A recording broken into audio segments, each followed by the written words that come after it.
News one India की team के साथ आस्था का महाकुंभ और इस वक्त मैं खड़ा हूं मध्य प्रदेश और उत्तर प्रदेश के बीच में। दरअसल कुंभ नगरी की अगर बात करते हैं और दक्षिण भारतीय जो श्रद्धालु हैं जो प्रयागराज महाकुंभ में पहुंचेंगे वो मध्य प्रदेश से होते हुए ही उत्तर प्रदेश की सीमा में प्रवेश करेंगे। आप देखेंगे कि ये मध्य प्रदेश से आने वाला रास्ता है जो उत्तर प्रदेश की सीमा यहाँ से शुरू हो जाती है और दक्षिण भारतीय श्रद्धालुओं के लिए यही रास्ता है जहाँ से कुंभ नगरी में हजारों और लाखों की तादाद में जो है श्रद्धालु यहाँ पर पहुँचेंगे। दूसरी तस्वीर मैं आपको दिखा देता हूँ कि जो मध्य प्रदेश की ये सीमा है यहाँ से मध्य प्रदेश की सीमा शुरू हो जाती है और कहा भी ये जाता है कि जो कुंभ नगरी है कुंभ नगरी की शुरुआत इसी सीमा से होती है जब आप इस सीमा से होते हुए यहाँ से निकलते हैं। आइए अब हम चलते हैं सीधा उत्तर प्रदेश की सीमा में जहाँ से हजारों और लाखों श्रद्धालु दक्षिण भारतीय जो हैं वो कुंभ नगरी में पहुँचेंगे। प्रयागराज में जो महाकुंभ दिव्य भव्य और सुरक्षित उसकी जो परिकल्पना है वो पूरी होती हुई नजर आएगी और यहाँ पर तमाम जो श्रद्धालु हैं उनका एक तरह से एक सैलाब उमड़ कर आएगा जैसे ही 14 जनवरी से जब स्नान शुरू होगा और पहला स्नान होगा। अब हम मध्य प्रदेश से उत्तर प्रदेश की सीमा की तरफ बढ़ रहे हैं। महाकुंभ को लेकर न्यूज़ वन इंडिया पर लगातार कवरेज जारी है और इस मेगा कवरेज में हम आपको ग्राउंड जीरो से हर वो तस्वीर हर वो जानकारी आप तक पहुंचा रहे हैं जो इस महाकुंभ को भव्य दिव्य सुरक्षित और डिजिटल बना रही है। दरअसल जो मध्य प्रदेश से उत्तर प्रदेश की सीमा जब शुरू होती है तो यहाँ से ये कहा जाता है कि कुंभ नगरी की शुरुआत हो जाती है और को आने वाला ये जो रास्ता है जहाँ से दक्षिण भारतीय श्रद्धालुओं का जो सैलाब है वो उमड़ कर आएगा।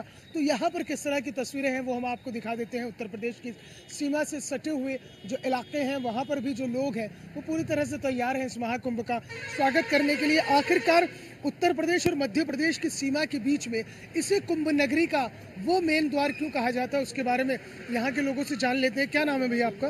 मेरा नाम सोनू सिंह है। सोनू, ये बताइए कि कहा जाता है कि ये जो बॉर्डर है मध्य प्रदेश और उत्तर प्रदेश के बीच में ये कुंभ नगरी की यहाँ से शुरुआत होती है। जी, यहाँ बिल्कुल आपके उत्तर प्रदेश और मध्य प्रदेश के ये बॉर्डर बोला जाता है। यहाँ चाक घाट इसका नाम है। जहाँ पर देखा जाए तो उत्तर प्रदेश के मुख्यमंत्री योगी आदित्यनाथ जी द्वारा यहाँ वो साफ सफाई वो मिसाल मानवता पेश किए हैं जिसमें कि हमारे समस्त उत्तर प्रदेश ही नहीं बल्कि मध्य प्रदेश दूर दूर तक लोग खाली उनके नाम से जानते हैं। और आज ये महाकुंभ का ये पावन पर्व जो हमारे क्षेत्र के समस्त नागरिकों द्वारा ये चर्चा का विषय बना हुआ है। अच्छा सोनू, ये बताइए, मैं ये जानना चाह रहा था कि ये जो चाक घाट है और कहते हैं कि यहाँ से कुंभ नगरी शुरू हो जाती है और खासतौर से जो दक्षिण भारतीय श्रद्धालु है वो सबसे ज्यादा यहाँ से निकलते हैं। जी, यहाँ से तो ऐसे ऐसे लोग आपको ऐसी दृश्य दिखाई पड़ेगी कि यहाँ से लोग पैदल पग यात्रा ही दिखाई पड़ेगी आपको। और मेला आपको वहाँ जो माघ मेले में आप सोचते होंगे कि प्रयागराज में मिलेगा, यहाँ से आपको वो भीड़ दिखाई पड़ेगी कि लगता है कि नहीं कहीं कोई कार्यक्रम हो रहा है, कोई एक बड़ा आयोजन हुआ है। तो ये माननीय योगी आदित्यनाथ जी द्वारा ये हमारे क्षेत्र का एक मिसाल है, एक ऐतिहासिक कार्यक्रम महाकुंभ नगरी है। जी, ये तो मतलब आपका यहाँ पर जो है यहाँ भी उसी तरह की तस्वीर होगी जब स्नान का दिन नज़दीक आएगा और जब स्नान शुरू हो जाएगा तो ये जो चाक घाट है ये भी पूरी तरह आस्था के सैलाब में डूबा हुआ नजर आएगा। हाँ बिल्कुल बिल्कुल बढ़िया एकदम से हरा भरा। यहाँ तो पब्लिक वैसे ही बहुत ज़्यादा मतलब इधर से जाती है जाके। यहाँ स्टाफ भी होता है, हम लोग रुकते हैं यहाँ पे, आने भी हुई जाने भी हुई। तो मेले का बहुत उत्साह है इस साल, बहुत ज़्यादा उत्साह है। उत्साह की वजह क्या है? उत्साह की योगी जी हैं? हाँ योगी जी हैं, योगी जी की वजह से उत्साह है। नहीं आप बाकी फीका रहता है लेकिन योगी जी की वजह से बहुत महत्व बढ़ गया है। योगी जी और मोदी जी भी ये दोनों बहुत अच्छा काम कर रहे हैं मेले के बारे में और वैसे भी बहुत भयंकर काम चल रहा है। वहाँ तो साफ सफाई हर तरीके की सुविधा वहाँ पे है। हाँ बहुत बढ़िया है, अच्छा काम। अब ये देखिए ये चच्चा है यहाँ पे, ये दुकान चलाते हैं, गर्मा गर्म समोसे और जो है लोगों का मुंह मीठा कराते हैं। उनसे बात करते हैं। क्या नाम है आपका? मेरा नाम विनोद कुमार गौतम है। अच्छा, तो गौतम जी बताइए, अब तो महाकुंभ में जो है आपके समोसों का भी बड़ा स्वाद रहेगा। हाँ हाँ स्वाद रहेगा, बढ़िया स्वाद रहेगा। बढ़िया स्वाद रहेगा। अच्छा ये बताइए कि जो बॉर्डर है जिसे ये कहा जाता है कि यहाँ से कुंभ नगरी शुरू हो जाती है तो उस वक्त में किस तरह का यहाँ पे दृश्य हो? अभी तो ठीक है, जस्ट आगे चल के बहुत भीड़ हो जाएगी। यहाँ आगे चल बहुत भीड़ हो जाती है। अगले कुंभ में भी बहुत भीड़ थी यहाँ, इस बात में भीड़ बहुत ज़्यादा हो जाती है। तो आपने क्या तैयारी करी है खास कुंभ के लिए? वो कभी मिला है तो फिर उसका व्यवस्था बने। अभी कोई क्या व्यवस्था कर रहे हैं वही तो जान रहे हैं। योगी जी तो बढ़िया व्यवस्था कर दिए हैं, आप क्या करने वाले हैं? अपन व्यवस्था बढ़िया ही करेंगे सब। हाँ। तो खाने पीने की बढ़िया रखेंगे, नाश्ते की व्यवस्था करेंगे। नाश्ते की रखेंगे, पूरी कचौरी है। हाँ, पूरी कचौड़ी, समोसा, रसगुल्ला, पेड़ा, बर्फी ये सब बनाएंगे। तो ये चाक घाट की मशहूर यहाँ खाएंगे लोग आकर। क्या करें। तो देखिए हर हर जो व्यक्ति है वो पूरी तरह से महाकुंभ को लेकर उत्साहित है और तैयार है। सभी अपनी अपनी तैयारी कर रहे हैं। मेरे सहयोगी है पवन पटेल, उनसे बात कर लेते हैं। पवन इधर आओ, ये बताओ कि ये चूंकि ये जो बॉर्डर है जिसे कुंभ नगरी कहा जाता है कि कुंभ नगरी की यहाँ से शुरुआत हो जाती है, तो वो शुरुआत के दृश्य कैसे होते हैं?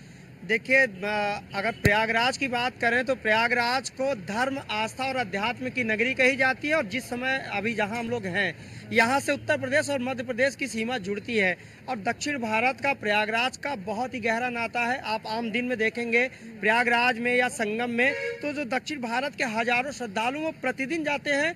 गंगा यमुना अदृश्य त्रिवेणी जहाँ पर मिलती हैं वहाँ पर आस्था की डुबकी लगाते हैं। तो महाकुंभ जी ये दुनिया का महाआयोजन है। इसकी तैयारी सूबे की योगी सरकार कर रही है और जो तैयारी है दिव्य भव्य नव्य सुरक्षित कुंभ की, उसकी तैयारी तो हम सब देख ही रहे हैं। तो देश विदेश के कोने कोने से 40 करोड़ से अधिक श्रद्धालु आएंगे। उसमें जो एक सबसे बड़ी संख्या होगी वो दक्षिण भारत की होगी, क्योंकि हम बीते कई वर्षों पहले भी देख चुके हैं, चाहे हम 2019 की बात करें या प्रतिवर्ष लगने वाले माघ मेले की बात करें, तो प्रयागराज की जो ख्याति हो पूरे विश्व भर में। और दक्षिण भारत के लोगों का प्रयागराज से बहुत ही गहरा नाता है। प्रतिदिन अगर हजारों की संख्या हम कहें तो शायद कम होगी। तो यहाँ से जो लोग वो संख्या उस वक्त बढ़ेगी जब महाकुंभ मेले की शुरुआत हो जाएगी स्नान के साथ ही। बिल्कुल, देखिए जैसा पहले मैं बता रहा हूँ कि यहाँ प्रतिदिन हजारों की संख्या में श्रद्धालु जाते हैं और महाकुंभ के दौरान जो 40 करोड़ से अधिक श्रद्धालुओं की संख्या है, ये यहाँ से लाखों करोड़ों की संख्या हो सकती है। और प्रयागराज का जो कायाकल्प हो रहा है वो तो पूरा विश्व देख रहा है, प्रयागराज के लोग देख रहे हैं। तो निश्चित रूप से प्रयागराज को हम तो कहेंगे कि न्यूज़ वन इंडिया की तरफ से हमारी ये अपील है कि जो देश विदेश के लोग हैं वो महाकुंभ की और प्रयागराज की महिमा देखने जरूर आए।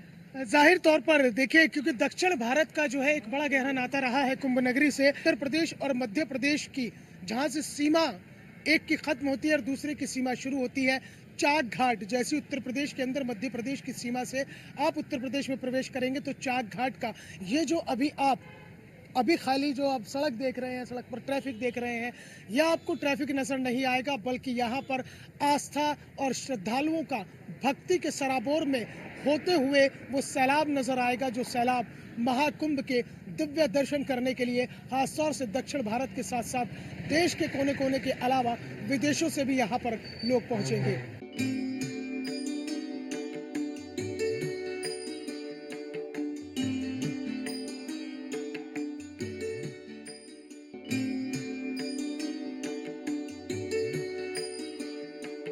प्रयागराज महाकुंभ क्षेत्र में सोमवती अमावस्या पर स्नान करने के लिए दूर दराज से श्रद्धालु यहाँ पर पहुंचे और उन्होंने यहाँ पर स्नान किया है। दरअसल सोमवती अमावस्या को लेकर जो एक मान्यता है और धार्मिक मान्यताओं के अनुसार ये कहा जाता है कि सोमवती अमावस्या पर स्नान और दान करने से पुण्य मिलता है, घर में शांति होती है और अखंड सौभाग्य के साथ ही साथ धन धान्य की भी प्राप्ति होती है। यहाँ हम आपको बता दें कि जो सोमवती अमावस्या है उसे इसलिए सोमवती अमावस्या कहा जा रहा है क्योंकि ये साल की आखिरी अमावस्या और सोमवार को पड़ी है, तो इसका महात्म्य और ज़्यादा बढ़ गया है। दरअसल दृग पंचांग के अनुसार कृष्ण पक्ष जो पोष माह है उसमें कृष्ण पक्ष में जो है ये अमावस्या का उदय हुआ और उस उदय के साथ ही यहाँ पर जो श्रद्धालु हैं उन्होंने स्नान किया और स्नान करने के बाद वो दान पुण्य का जो वृद्धि योग है वो वृद्धि योग आज रात 8:24 तक है। उस वृद्धि योग में अगर आप दान करते हैं तो आपके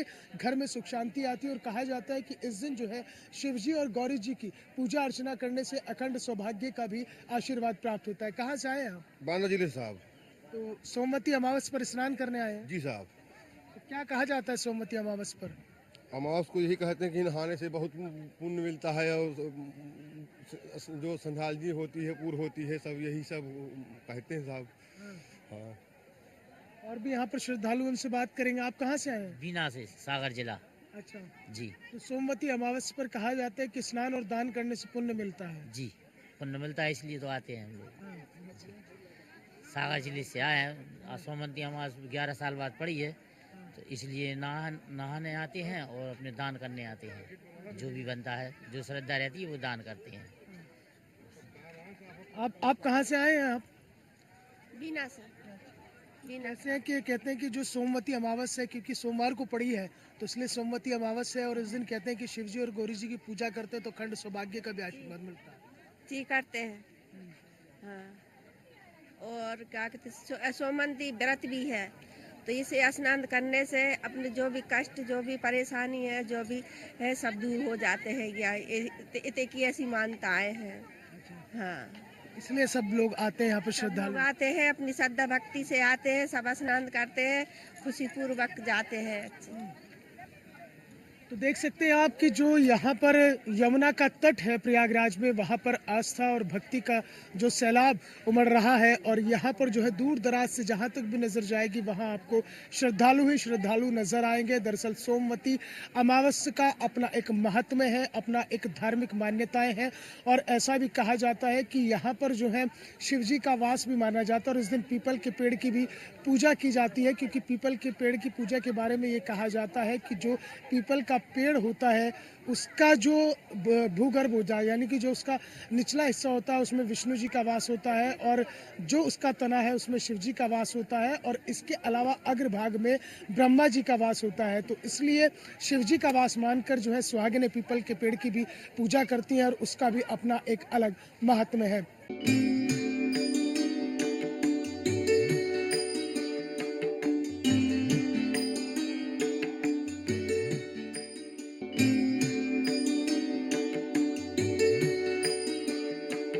भव्य, दिव्य और नव्य और सुरक्षित महाकुंभ को लेकर उत्तर प्रदेश की योगी सरकार ने जो फुल प्रूफ प्लान तैयार किया है उसे ग्राउंड पर उतार दिया गया है।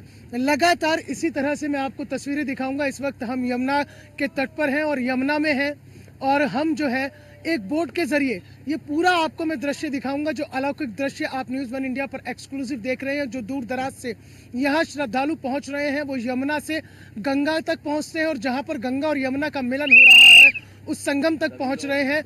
तो आप देख रहे हैं कि जल पुलिस जो है लगातार एक्टिव मोड पर है, और इसी तरह से अनाउंसमेंट करके जो यहाँ पर तमाम बोट चल रही हैं उन सबको अलर्ट किया जा रहा है कि एक नाव में 10 से ज़्यादा व्यक्ति ना हो, सुरक्षा का ध्यान रखें। और एक्टिव मोड पर जल पुलिस है, 24/7 लगातार यहाँ पर जल पुलिस के जाबाज जवान पर तमाम बोट चल रही हैं उन सबको अलर्ट किया जा रहा है कि एक नाव में 10 से ज़्यादा व्यक्ति ना हो, सुरक्षा का ध्यान रखें। और एक्टिव मोड पर जल पुलिस है, 24/7 लगातार यहाँ पर जल पुलिस के जाबाज जवान वो डटे हुए हैं और वो लगातार एक्टिव मोड पर है। इसके साथ ही साथ यहाँ पर जो मोबाइल बोट है वो भी पूरी तरह से एक्टिव मोड पर रखी गई है, ताकि सुरक्षा में किसी तरह की कोई कोताही न बरती जाए।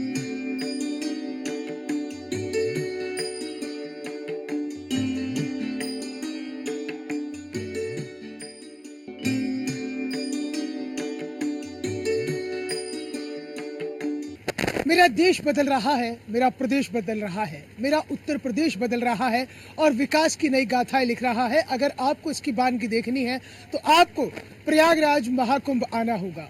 किसने सोचा था कि पानी के ऊपर भी रहने के लिए कोई जगह बनाई जा सकती है। केवल ये महाकुंभ 2025 है जहां आपको अध्यात्म और आधुनिकता दोनों के ही दर्शन होंगे। आप देखेंगे न्यूज़ 1 इंडिया पर एक्सक्लूसिव यमुना का ये तट है, और यमुना के इस तट में बिल्कुल बीचों बीच में इस तरह के कॉटेज और रिसोर्ट तैयार हो रहे हैं, जो कि अलग अलग कंपनीज यहाँ तैयार कर रही है। और सबसे बड़ी खासियत ये है कि अगर मैं आपको दिखाऊं इस कॉटेज की और इस रिसोर्ट की खासियत मैं आपको दिखाऊं तो इस तरह से यहाँ पर आपको तमाम सुविधाएं मिलने वाली हैं। और यहाँ पर न केवल सोफ़ा सेट लगाया गया है, 2 सोफ़ा सेट यहाँ पर लगाए गए हैं। जो भी तमाम यहाँ पर वीवीआईपी या वीआईपी आएंगे उन सब के लिए यहाँ पर रुकने का बेहतरीन इंतज़ाम होगा, यानी कि वो यमुना के बिल्कुल बीचों बीच में यहाँ के जो मनोरम दृश्य हैं उन दृश्यों को देख सकते हैं। इसके साथ ही साथ चेंजिंग रूम भी दिया गया है। लुक बिल्कुल आपको किसी भी बेहतरीन रेस्टोरेंट से कम नज़र नहीं आएगा। जब आप इसके अंदर होंगे तो आपको ऐसा लगेगा कि आप किसी बड़े रेस्टोरेंट में बैठे हुए हैं। लेकिन ये महाकुंभ में आपको ये इस तरह के वीवीआईपी जो रिसोर्ट है वो यहाँ पर तैयार हो रहे हैं, और इसको जो है वाराणसी दास एंड कुमार जो कंपनीज हैं वो यहाँ पर तैयार कर रहे हैं। और दूसरी तस्वीर मैं आपको दिखाऊंगा कि यहीं पर ही जो है इस तरह के जो है चेंजिंग रूम भी बनाए जा रहे हैं। दरअसल क्या है कि जो वीवीआईपी रिसोर्ट है इन सब को जो है अलग अलग जगह पर प्लेस किया जाएगा। जो वीवीआईपी आएंगे, जो वीआईपीज आएंगे, जो तमाम बाहर से मेहमान आएंगे वो इन रिसोर्ट को हायर कर सकते हैं और वो उसका फ़ायदा ले सकते हैं। और सबसे बड़ी बात यह है कि स्नान करने के लिए आपको कहीं इधर उधर घाट पर जाने की ज़रूरत नहीं होगी। इसी रिसोर्ट के बीचों बीच में ये एक जगह दी गई है जहाँ पर कि जो स्नान किया जा सकता है। यहाँ पर सीढ़ियाँ लगी होंगी, उन सीढ़ियों के ज़रिए यहाँ पर स्नान किया जा सकेगा। मेरे साथ जो ऑनर हैं यश अग्रवाल जी, उनसे बात करते हैं। यश जी, ये कॉन्सेप्ट कहाँ से आया कि पानी के ऊपर ही आपने तो रहने की जगह बना डाली? सर, ये कॉन्सेप्ट हम लोग ने 2019 कुंभ में इसको कॉन्सेप्चुलाइज किया गया था, लेकिन उस समय के अभाव के कारण ये हो नहीं पाया। तो एक आप अगर कुंभ मेला घूमेंगे तो एक इसी का बेसिक वर्जन हमने बनाया था जो काफ़ी सक्सेसफुल हुआ था। तो उस आइडिया को आगे बढ़ाते हुए इस बार हम लोग ने ऐसी जेटी बनाई है जिसमें इंजन लगा हुआ है, तो ये सेल्फ प्रोपेल्ड हो गई। मतलब ये जेटी भी है, कॉटेज भी है और एक बोट भी है। आप इसको जहाँ चाहे ले जा सकते हैं। तो इसका प्राइम ऑब्जेक्टिव ये है कि हम जो भी आपके गेस्ट आते हैं उनको एक कंफर्टेबल सीटिंग एरिया मिल जाता है, क्योंकि ठंडी का मौसम है तो अंदर कंफर्टेबली बैठ जाएं। 2 डेडिकेटेड चेंज रूम्स हैं, एक नहाने का डेडिकेटेड एरिया है और प्लस ये बोट है। आप किसी भी घाट से इन पे चढ़िए और ये बोट की तरह आपको संगम पे ले जाएगी। वहाँ पे आप स्नान करिए, स्नान करके चेंजिंग रूम में कपड़े बदलिए और आराम से वापस बैठ के आइए। मतलब यश जी, इस महाकुंभ ने ये तो दिखा दिया कि हमारा जो उत्तर प्रदेश है वो बदल